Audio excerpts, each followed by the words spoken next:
يا صباح الخير عن جديد. حصل الكابتن السوري نزهان محمد على بطولة تركيا في الكاراتيه لفئة المحاربين القدامى خلال البطولة التي أقيمت مؤخرا في تركيا، كما حصل الكابتن مع فريقه من اللاعبين السوريين على عشرات الميداليات الذهبية والبطولات التركية المحلية خلال الفترة الماضية. التفاصيل في هذا التقرير.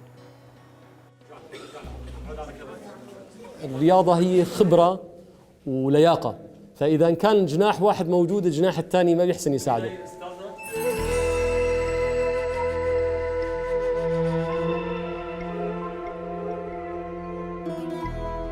نزهان عمر حمد، مدرب الكاراتيه في مركز الفاتح ومؤسس مركز الفاتح الرياضي في مدينة الريحانية. كنت ألعب الكاراتيه وابتداء اللعب كان في مدينة دمشق في نادي المجد سنة 97. تدربت على ايدين بطل العالم بال79 الاستاذ محمد حنينه، حاصل على الحزام الاسود 5 دان من نيو وورد شوتوكان، وايضا 5 دان من اسكي او الهولندي الدولي على يد الخبير وليد الرشيد. حصلت على بطولة الجمهورية 3 سنوات من 2000 ل 2003 في مدينة دمشق على مستوى سوريا كاملا جمهورية، وكنت لاعب منتخب سوريا بال 2004 و2005، وانقطعت بال 2006 بسبب الدراسة، وبعد منها بسبب الظروف اللي صارت وكلياتنا بنعرفها. حاليا رجعت على الكاراتيه بال 2020. على مستوى الجمهورية العبد الفقير إلى الله سبحانه وتعالى أخذت بطولة الجمهورية التركية فاتانلار بسموها، يعني المحاربين القدامى. طبعا هي بعد انقطاع ما يقارب أكثر من 19 أو 20 سنة، بس كان في توفيق من الله سبحانه وتعالى، حسنت أدخل على هي البطولة وانتزع هذا اللقب. وأنا بهدي لكل السوريين في كل أنحاء العالم، لأنه هو الفرحة ما كانت لإلي، الفرحة كانت لكل السوريين حقيقة. حاليا نحن في هاتاي حصلنا على 69 ميدالية ذهبية و75 ميدالية فضية و93 ميدالية برونزية، كله موثق بالصور والتواريخ موجودة على صفحتنا. هذا على مستوى هاتاي. على مستوى الولايات ل 22 ولاية حصلنا على 9 ذهب، 12 فضة، 12 برونز، يعني 6 ولايات أو 12 ولاية أو 22 ولاية. أيضا كان في عنا من الشباب أصحاب الهمم قصي إبراهيم وعمر القرصة، اثنيناتهم من أصحاب الهمم مبصري القلوب. مبصري القلوب هن أكفياء ولكن مبصري القلوب. تعبت كثير بالبداية لحتى أوصل الكاراتيه لذهنهم، لحتى حسنت أنا كمدرب ألاقي المفاتيح اللي أدخل عليهم اللعبة، كيف بدي أدخلها لعقله، كيف خلي قلبه يشوفها. حسنوا هؤلاء الشباب أنه يحفظوا كاتات ونشد عليهم بتدريب شبه يومي، يلا يلا، لحتى اجت بطولة الجمهورية الخاصة بالفئة تبعيتهم. الحمد لله انتزعوا الألقاب الأول والثاني على مستوى الجمهورية. هذا الإنجاز كمان هو الأول من نوعه بين السوريين، والأول من نوعه في هاتاي كلياتها، ما صارت يعني إنه شباب أكفياء أصحاب همم يحصلوا على هي الألقاب. هدفنا كمركز الفاتح إنه نوصل للجمهورية ضمن تركيا. أما اللي معه الوطن داش حسن يحصل على الجنسية التركية، أنا هدفي العالمية، وهذا ما هو بالأمر الصعب لإنسان يكون صاحب طموح وحاطط خطط قدام منه وعم يشتغل عليها. ينضم إلينا نزهان محمد، بطل جمهورية تركيا وبطل سوريا ولاعب منتخب سابق من الريحانية. يسعد صباحك. حياكم الله، صباح النور، تحية طيبة لتلفزيون سوريا ولكل المتابعين، بارك الله فيكم وجزاكم الله عنا خير الجزاء. أهلا وسهلا فيك. كابتن نزهان، عرفنا عنك أكثر، عن تاريخك الرياضي، البطولات اللي شاركت فيها. نعم، أول شيء نزهان حمد، الله يبارك فيكم. نزهان حمد من مدينة دمشق، مؤسس مركز الفاتح في مدينة الريحانية ومدرب الكاراتيه بالمركز. كنت في دمشق، دخلت لعبة الكاراتيه بسنة 1997 بنادي المجد عند دوار باب مصلى قريب من كراجات درعا والسويدة. هي ذكريات لازم تنذكر يعني. لازم طبعا. دخلت بال97 على لعبة الكاراتيه على يد الأستاذ بطل العالم الأستاذ محمد حنيني، من العصر الذهبي في رياضة الكاراتيه ومن مؤسسي الكاراتيه في سوريا، من دفعة الأستاذ فاضل راضي، بشير حوا، عماد قربي، وهذه الفئة الذهبية في رياضة الكاراتيه وأقرانهم طبعا. وأيضا تدربت على يدين الأستاذ ناجي رشيد، البطل الدولي والخبير في لعبة الكاراتيه ومدرب المنتخب، وأيضا حاليا هو رئيس الاتحاد الفلسطيني في سوريا للكاراتيه. حلو. وبالنسبة البطولات اللي حصلت تماماً عليها تفضل أستاذ. البطولات بدي أسألك نفس السؤال، تفضل. البطولات اللي حصلت عليها في سوريا هي 3 بطولات جمهورية على مستوى سوريا كاملا، وأيضا 7 بطولات لمدينة دمشق، نحن بنسميها بطولة المحافظة، بطولة دمشق 7 مرات أو أكثر حتى، يمكن اللي متذكرون أنا تقريبا 7. وأيضا كنت لاعب منتخب سوريا بال2004 2005. حلو. طيب سيد نزهان، بدنا نحكي اليوم على موضوع وصولك على تركيا وتشكيل هذا الفريق والظروف اللي مريت فيها. بداية النجاح هلا في نقطة كثير، نعم في نقطة كثير مهمة، هي اللي ما له ماضي ما له مستقبل وما له حاضر بالأصل. طبعا. فأنا بالأصل الحمد لله في إلي أساس قديم قوي ومتين، يعني حسنت أرجع أبني عليه. أنا بالأصل حاصل على الحزام الأسود 5 دان من الاسكيو الدولي من هولندا على يدين الأستاذ وليد الرشيد الخبير الدولي. وحاليا أنا نائب رئيس هذا الاتحاد فرعه في تركيا الاسكيو، رئيسه الأستاذ حسن الحسين. 5 دان أيضا من نيو وورد شوتوكان كاراتيه دو أسيوكيشن الأوروبي. 3 دان أسود من الاتحاد الفلسطيني في سوريا. 2 دان من الاتحاد التركي، هي أخذتها من السنة الماضية تقريبا. فالحمد لله في أساس قويم عم بحسن أمشي عليه، وإلا ما كنت حسنت أرجع أبني البناء هذا. أنا انقطعت بال2006 ورجعت بال2020. انقطعت فترة على طويلة رياضة الكاراتيه. كان فترة طويلة، الخبرة موجودة، لكن اللي راحت هي اللياقة، واللياقة حسب العمر ممكن ترجع بسرعة وممكن ما بترجع إلا يعني بشيء بسيط. طب حكيت على موضوع الأرضية، يعني سألتك عن تشكيلك اليوم الفريق وبداياتك بتركيا، هل بناء على الخبرة اليوم أو الإرادة بأنك ترجع لهذا الشغل، أو بناء اليوم على اسم نزهان تم تأسيس هذا الفريق ورجعت لهذا النجاح والبدايات؟ نعم، في أبيات شعر إذا سمحتوا لي بتكلمها، يقول: عداتي لهم فضل علي ومنة، فلا أذهب الرحمن عني الأعادية. هم بحثوا عن زلتي فاجتنبتها، وهم نافسوني فاكتسبت المعالي. فدائما الإنسان إذا ما كان عنده منافس أكيد. وما كان عنده، رح نسميها نحن أعداء، ولكن خليها خصوم، يعني انه اثبات وجود، يعني اثبات وجود. نعم، لكن احنا جبناها على البيت الشعري. فالخصوم هن اللي بيخلوك دائما انه انت توقف على رجليك اذا تعثرت، وتضلك واقف وما ترضى تنزل توقع مره ثانيه. كانت هي بالبدايه صعبه جدا انه انا ارجع للرياضه بعد انقطاع طويل.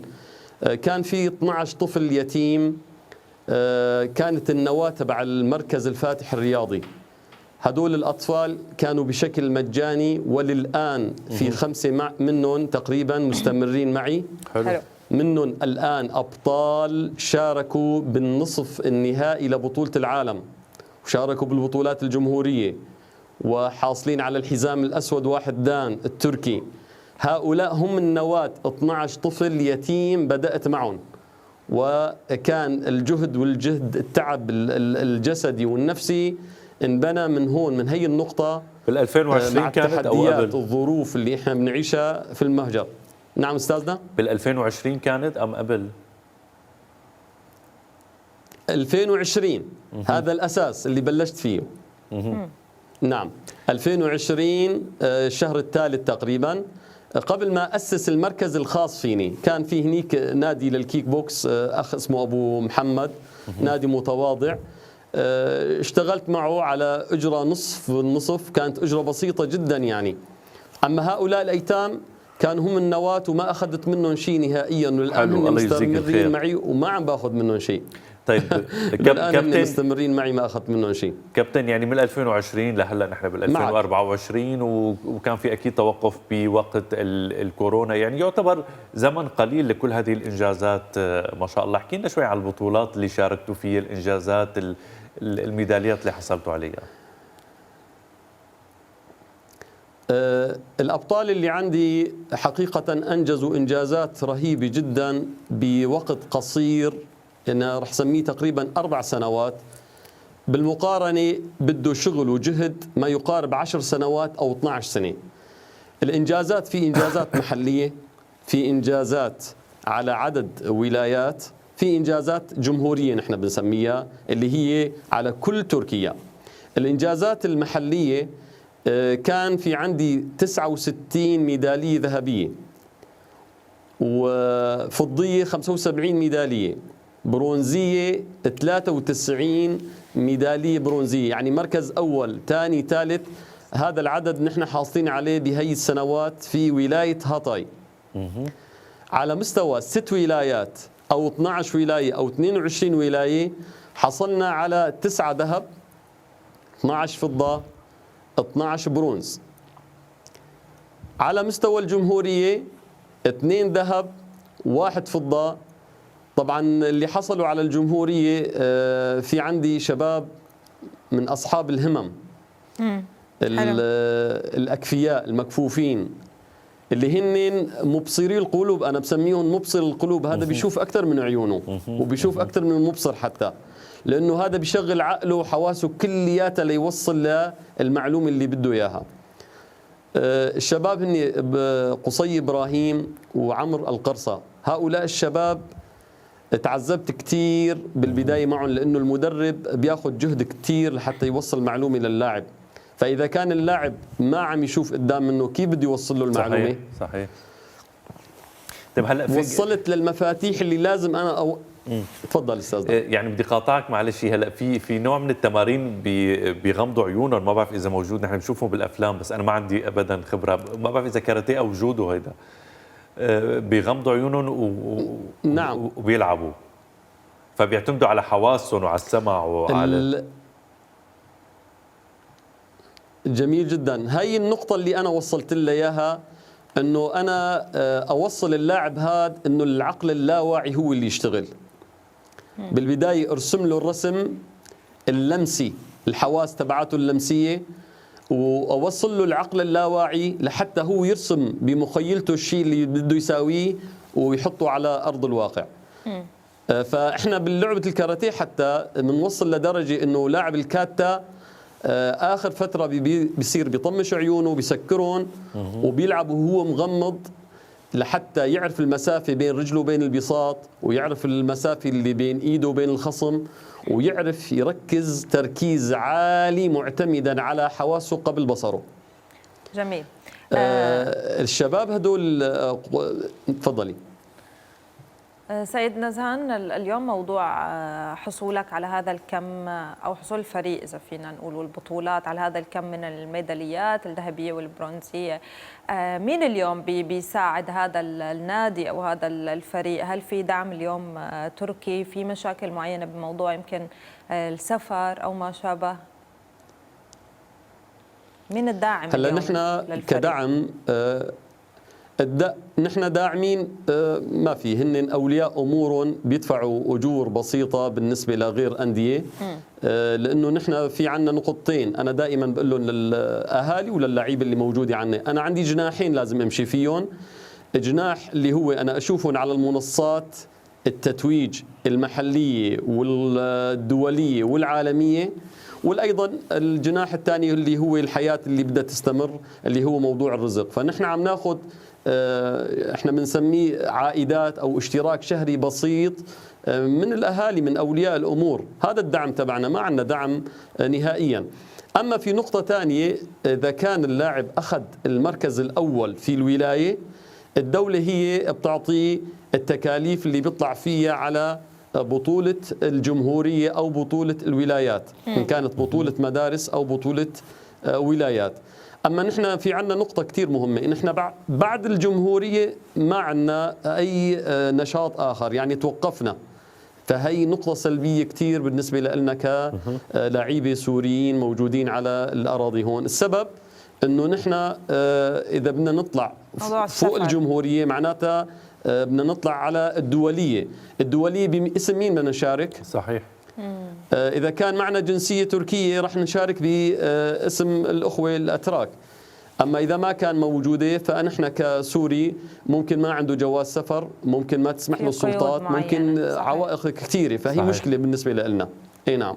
طيب ختاما كابتن نزهان، خلينا نحكي شوي عن البطولة الأخيرة، بطولة المحاربين القدامى. خبرنا أكثر عنها، عن مشاركتك وعن حصولك على اللقب. بطولة المحاربين القدامى هي الميزة كتير جميلة موجودة بتركيا، انه اللاعب لما بيوصل للعمر 33 34 بالغالب هو بيعتزل، لانه العضلات بتبلش تدريجيا الى الخلف بنحسن نسميها، او ما بده يخسر اي لعبة لحتى يضل هو بمركزه اللي الناس بتعرفه فيه. أما هون في تركيا في نقطة كتير جميلة، هي اسمها المحاربين القدامى، اللي كان طول عمرهم في بطولات، فبيفتحوا لهم مجال آخر إنه أنت كمل الرياضة. هاي البطولة من عمر 33 وفوق، فهي على قسمين، من 33 لل 45 سنة، ومن 45 سنة وفما فوق أيضا لهم بطولة خاصة. والعمر اللي أنا شاركت فيه هو من 33 لل 45، من وزن ال 75 لل 85، هي وزنين، 75 لل 85 وال 85 وفوق. كان في عدد مشاركين قوي، لعبت 4 جولات كلياتها، كل واحدة كان فيها تحدي كبير كبير. آخر لعبة كانت النتيجة تقريبا هي لخصمي بآخر ثانية. آخر ثانية أنا حطيت النقطة، صارت احنا في عداد، يعني شاشة موجود عليها العداد لتعرف الوقت، لتعرف تشتغل مع الخصم يعني. فصارت 0.00.4 لمن الحكم قال يمي، كلمة يمي يعني توقف بمعنى الكاراتيه يعني. فأنا لما عم بطلع على الشاشة وعم بطلع على الحكم إنه النتيجة صارت لإلي بالوقت المقتول، الوقت النهائي يعني. الأخير يعني هذا استشعرت معية الله سبحانه وتعالى وتوفيق الله سبحانه وتعالى، ومن جد وجد، ومن صحيح. سار على الدرب وصل. كل التوفيق فكانت لنا. الفرحة عظيمة، إنجاز صحيح. في وقت عطش بالنسبة لنا السوريين كلياتنا.